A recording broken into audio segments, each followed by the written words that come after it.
आज का टॉपिक हम लोगों का है भूगोल क्या है। तो चलिए हम लोग समझते हैं कि भूगोल क्या है, भूगोल का अर्थ क्या है, भूगोल का परिभाषा क्या है। देखिए, भूगोल शब्द की उत्पत्ति ग्रीक भाषा के शब्द जियो प्लस ग्राफो से मिलकर बना है। जियो का अर्थ है पृथ्वी और ग्राफो का अर्थ है वर्णन करना या लिखना।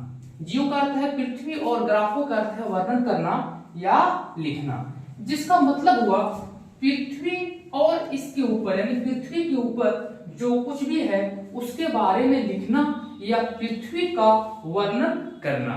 तो भूगोल का परिभाषा क्या होगा?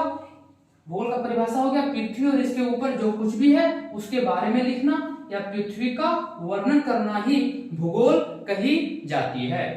देखिए, भूगोल का पिता फादर ऑफ जियोग्राफी, तो भूगोल का पिता हिकेटियस को कहा जाता है, क्योंकि हिकेटियस ने की पहली पुस्तक जस्ट पीरियड्स अर्थात पृथ्वी का वर्णन। देखिए, हिकेटियस की पहली पुस्तक जस्ट पीरियड्स अर्थात पृथ्वी का वर्णन, यह जो बुक है यह 6वीं शताब्दी के अंत में यह बुक छपी गई थी, प्रकाशित हुई थी और इस बुक में भूगोल शब्द का वर्णन मिलता है, वर्णन किया है। भूगोल शब्द का सबसे पहले प्रयोगकर्ता कौन है? तो भूगोल शब्द का सबसे पहले प्रयोगकर्ता इरेटोस्थनीज है। नाम क्या है?